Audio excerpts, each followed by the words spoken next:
This segment is based on Dr. John Hatcher's famous book, The Purpose of Physical Reality, The Kingdom of Names. In this fascinating book, Dr. Hatcher explains the purpose of our life on this earth and the path that we go until we die, and from the Baha'i perspective.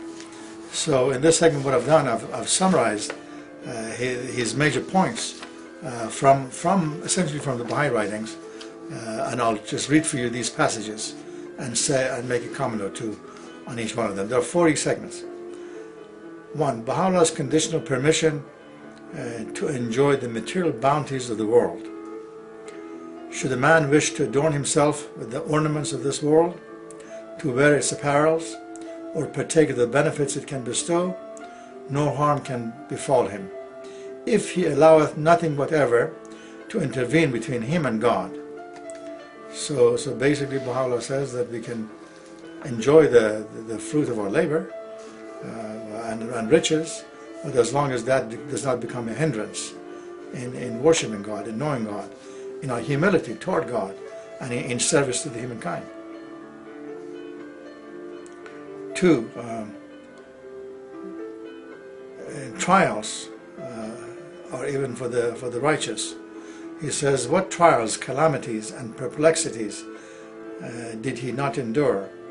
But these tests were like unto the fire, and his holiness Job was like unto pure gold. Assuredly gold is purified by being submitted to the fire, and if it contain any alloy or imperfection, it will disappear. That is the reason why violent tests become the cause of the everlasting glory of the righteous, and are conducive to the destruction and disappearance of the unrighteous. So this is from the writings of Abdu'l-Baha, that he explains the suffering of Job in the Bible, and that suffering is needed to purify us. 3. In the Consolation to Philosophy, Boethius concludes that the pursuit of good is the individual's goal, the attainment of which brings its own rewards as well as promise of justice in the hereafter. And then here, item 4, according to John Hatcher, according to John Milton, he delineates the necessity of good works coupled with knowledge and free will, together with the guidance and assistance of God. Like a loving but wise parent, he watches his creation, knows mankind will fall and will fail, but in order to test and teach, withholds intervention. So this is where we have free will, and it is our choice, as to what we do with our lives.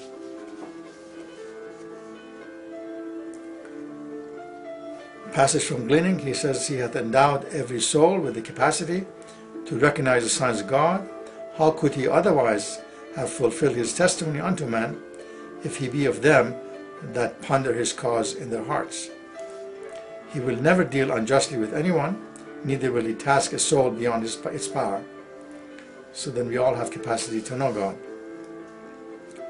6. On the question of source of knowledge, from Baha'u'llah Proclamation. This thing is not from me, but from one who is almighty and all-knowing, and he bade me lift up my voice between earth and heaven, and for this there befell me what hath caused the tears of every man of understanding to flow.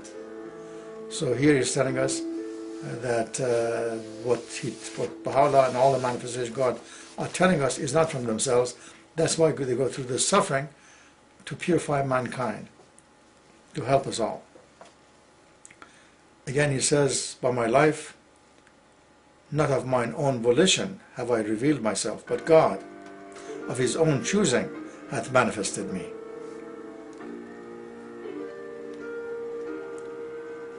7. From the writings of the Bab, from everlasting, God hath been invested with the independent sovereignty of his exalted being, and unto every everlasting he will remain inaccessible in the transcendent majesty of his holy essence. So again, the question that the essence of God is unknowable. 8. Baha'u'llah says in the hidden words, busy not thyself with this world, for with fire we test the gold, and with gold we test our servants. So this is where we have to be careful from the Baha'i perspective in accumulating wealth and becoming rich, because that's the greatest test. And that rich, but for a few, can attain through salvation, because they become materialistic. They become so self-absorbed, and that's what should be avoided. He says in this regard, again in hidden words, abandon not the everlasting beauty for a beauty that must die, and set not your affection on this mortal world of dust. Free thyself from the fetters of this world, and loose thy soul from the prison of self. Seize thy chance, for it will come to thee no more.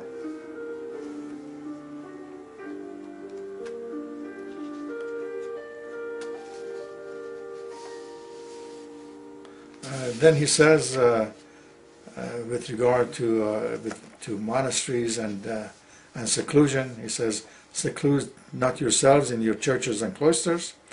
Come ye out of them by my leave, and busy then yourselves with what will profit you and others.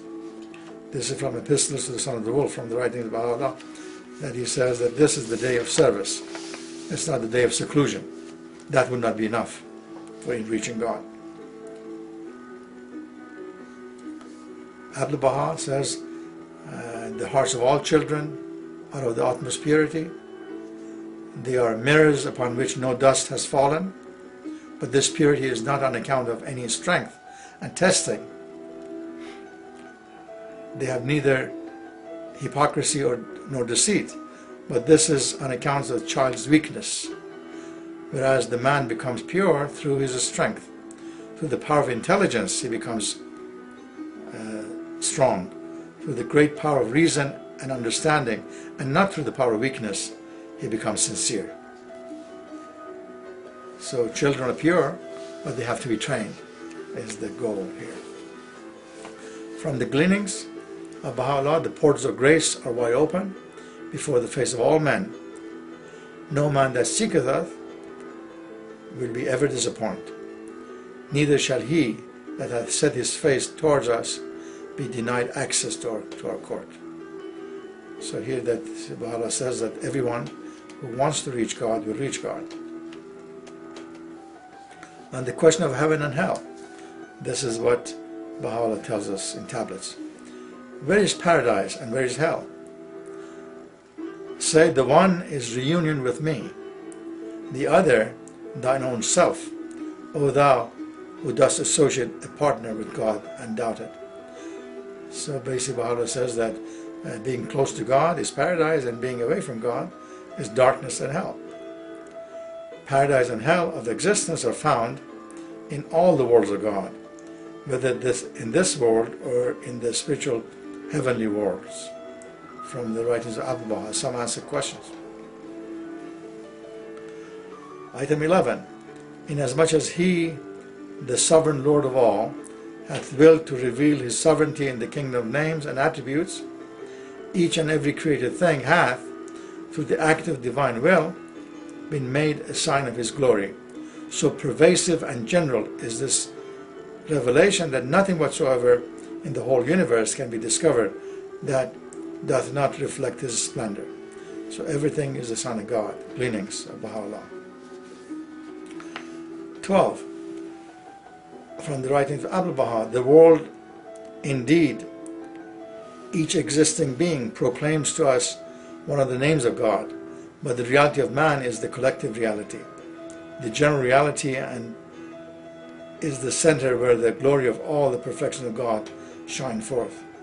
That is to say, for each name, each attribute, each perfection which we affirm of God, there exists a sign in man. So all of us have all the signs of God in us. All the potential for perfection is here. Baha'u'llah says in hidden words, Veiled in my immemorial being and in the ancient eternity of my essence, I knew my love for thee. Therefore I created thee, have engraved on thee mine image, and revealed to thee my beauty. Item 13. Were any of the all-embracing manifestations of God to declare, Baha'u'llah says in Iran, I'm God, if any of the manifestations are on God, he verily speaketh the truth, and no doubt attacheth thereto. For it hath been repeatedly demonstrated that through their revelation, their attributes and names, the revelation of God, his name and his attribute are made manifest in the world. So manifestation of God, prophets of God, are the pure examples of perfection on earth. So Baha'u'llah says, any of the manifestations of God who may say, I'm God, they have spoken the truth. But of course, the essence of God is unknowable. They are the symbols on earth of the attributes of God.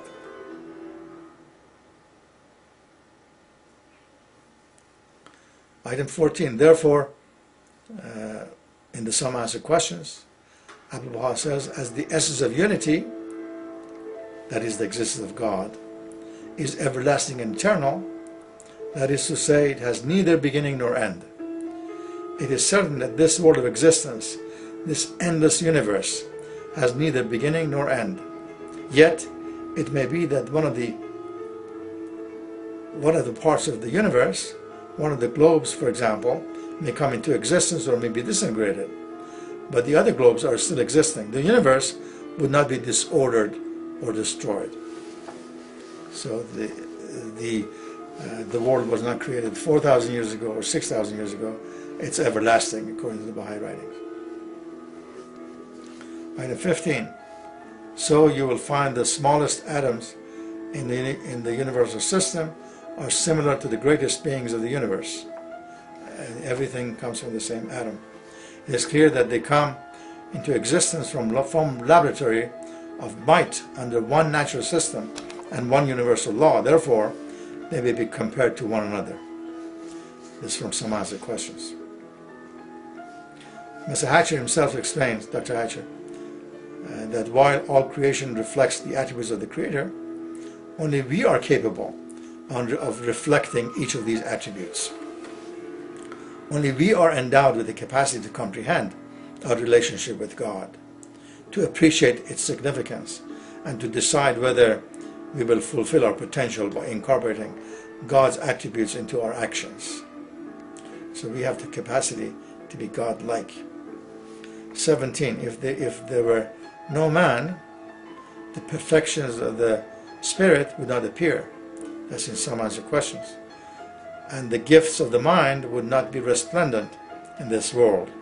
This world would be like a body without a soul. This world is also in the condition of a fruit tree, and man is the fruit. Without fruit, the tree would be useless.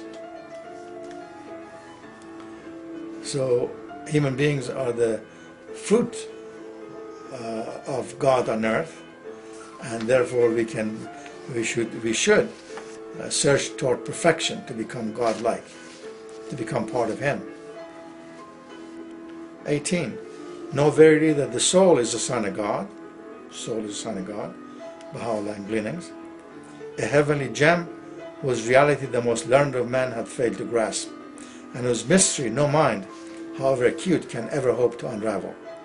It is the first among all created things to declare the excellence of its Creator, the first to recognize His glory, to cleave to His truth, and to bow down in adoration before Him. So our soul is a sign from God, a treasury from God, and this is our soul to whom it shall return. Item 19. If religious beliefs and opinions are found contrary to the standards of science, Abdul Baha tells us, they are mere superstitions and imaginations. For the antithesis of knowledge is ignorance, and the child of ignorance is superstition. So in the Baha'i faith, it's very important that we consider science and religion to be in harmony. Anything which is not according to the proved science according to the Baha'i faith, is ignorance and superstition and dogma, and that has been the cause of a lot of us as human beings becoming prejudiced and superstitious, and then causing all kinds of trouble in the world. 20. Abdu'l-Baha says again in Some Answer Questions, we consider man the sum of all existing perfections. When we speak of man, we mean the perfect one, the foremost individual in the world, who is the sum of his spiritual and apparent perfections, and who is like the sun among the beings. So human beings are capacity to become perfect, to become God-like. 21. Dr. Hatcher himself says that the physical existence seems to be the beginning of an endless education process, based on what we have read from the writings of the Baha'i faith. And then Abdu'l-Baha says, both before and after putting off this material form, there is progress in perfection, but not in a state. So beings are consummated in perfect man. There is no other being higher than a perfect man, but man, when he has reached this state, can still make progress in perfections. So human beings have capacity to continue perfection forever, both in this life and the life beyond. 22. From Gleanings, all men have been created to carry forward an ever-advancing civilization. Religion is the outer expression of that divine reality. So the purpose of religion is for us to walk toward perfection, to be able to reach God, and ultimately to make this world heaven on earth as promised by Jesus and other manifestations of God. Therefore, religion should be a living, vitalized, moving, and progressive. If it be without motion and non-progressive, it is without the divine life. It is dead. So this is the idea of progressive revelations in the Baha'i writings. 23. Imitation is denounced in the Baha'i writings. This also from Gleanings. Consider how men for generations have been blindly imitating their fathers and have been laid down by the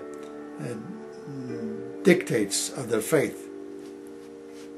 Imitation destroys the foundation of religion, extinguishes the spirituality of the human world, transforms heavenly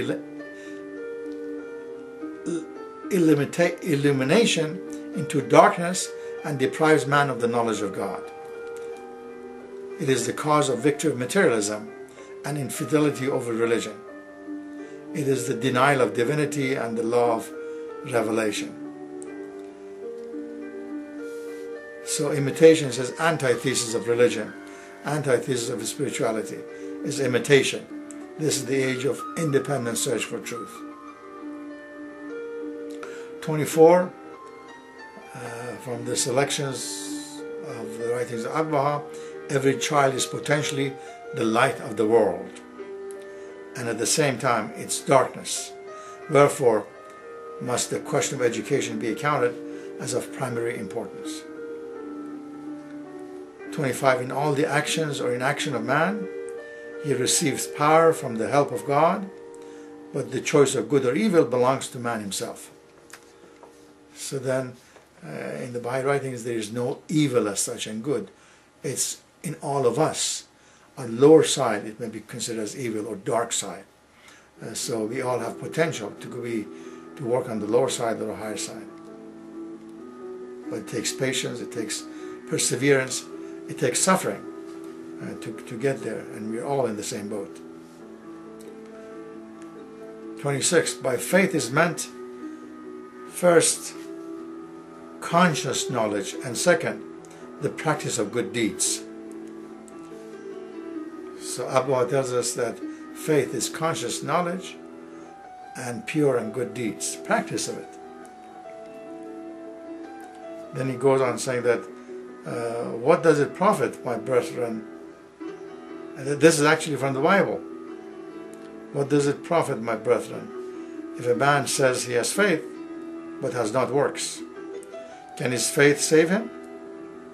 If a brother or sister is ill-clad and in lack food, and none of you says to them, go in peace, be warmed and filled, without giving them the things needed for the body, what does it profit? So faith by itself, if it has no works, is dead. That's James in the Bible. 26. The two pillars of justice are reward and punishment. From Baha'u'llah, O people of God, that which traineth the world is justice, for it is upheld by two pillars, reward and punishment. These two pillars are the sources of the life of life for the world. Justice has a mighty force at its command. It is none other than reward and punishment for the deeds of man. By the power of this force, the tabernacle of order is established throughout the world, causing the wicked to restrain their natures for fear of punishment. So in the Baha'i faith, it is essentially love of God, but there has to be also fear of God. And there has to be fear of the wrath of God and punishment for our actions. 27, from Iran, whensoever the portals of grace did open, and the clouds of divine bounty did rain upon mankind, and the light of the unseen did shine above the horizon of celestial might, they all denied him and turned away from his face, the face of God himself. Refer ye to verify this truth, that which hath been recorded in every sacred book. So Baha'u'llah is telling us that every prophet who came, he was persecuted, many times he was executed, killed by the enemies of that religion, and mostly by the followers of the religion that was before that religion. 28, Baha'u'llah says in the hidden words, out of the waste of nothingness, with the clay of my command, I made thee to appear, and have ordained for thy training every atom in existence, and the essence of all created things. Thus, ere thou didst issue from thy mother's womb, I destined for thee two fountains of gleaming milk, ever to watch over thee, and hearts to love thee. So, this is the process of recreation, and we always are blessed by our mothers, and this is also a divinely process. From Baha'u'llah again, 29, and thou forgiveth at all times the sins of such among thy servants as implore thy pardon. So this is the idea of God being the forgiven. But then it says, woe betide him who hath rejected the grace of God and his bounty, and hath denied his tender mercy and authority. But it says, for those who reject him, even though God is merciful and kind and generous and compassionate, it is their loss. Item 30, it talks about the essential unity of the human experience. In a passage from the hidden words, Baha'u'llah says, blind thine eyes, that thou mayest behold my beauty. Stop thine ears, that thou mayest hearken unto the sweet melody of my voice. Empty thyself of all learning, that thou mayest partake of my knowledge, and sanctify thyself from riches, that thou mayest obtain a lasting share from the ocean of my eternal wealth. Mr. Hatcher says, physical reality and our participation in it are detrimental only when we fail to use the experience correctly. So then we have to be on the spiritual path. We need to enjoy this world, but we need to be cognizant of what we do on this earth.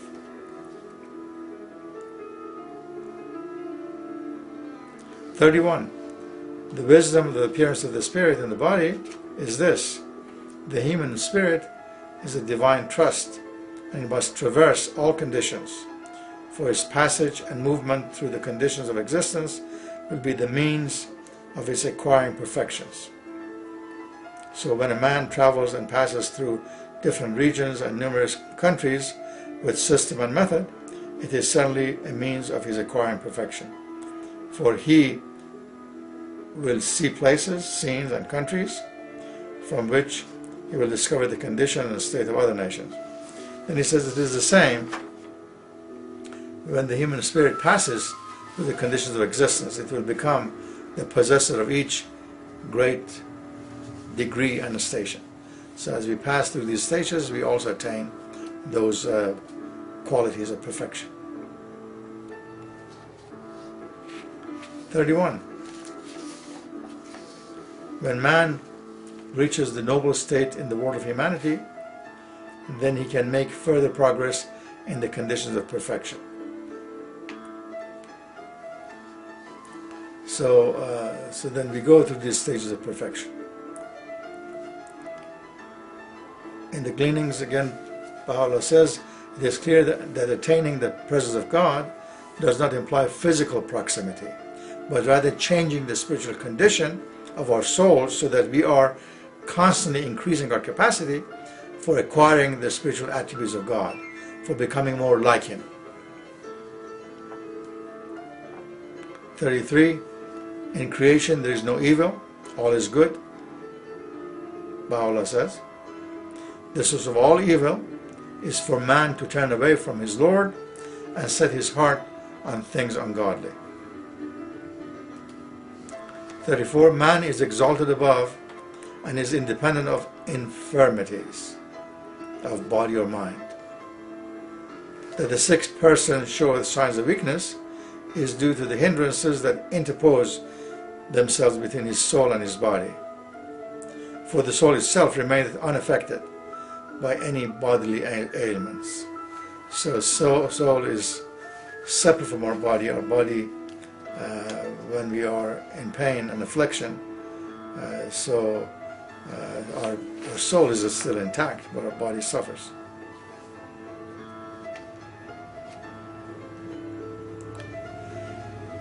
Then Baha'u'llah says, or Abdul Baha explains, that tests are benefits from God for which we should thank Him. Grief and sorrow do not come to us by chance. They are sent to us by the divine mercy for our perfecting. Tests are means by which a soul is measured as to its fitness beforehand and also its preparedness, but man with an ego would not believe himself unfit unless proof is given to him. Consequently, his susceptibility to evil is proven to him when he falls into the tests, and the tests are continued until the soul realizes its own unfitness. Then remorse and regret tend to root out the weakness.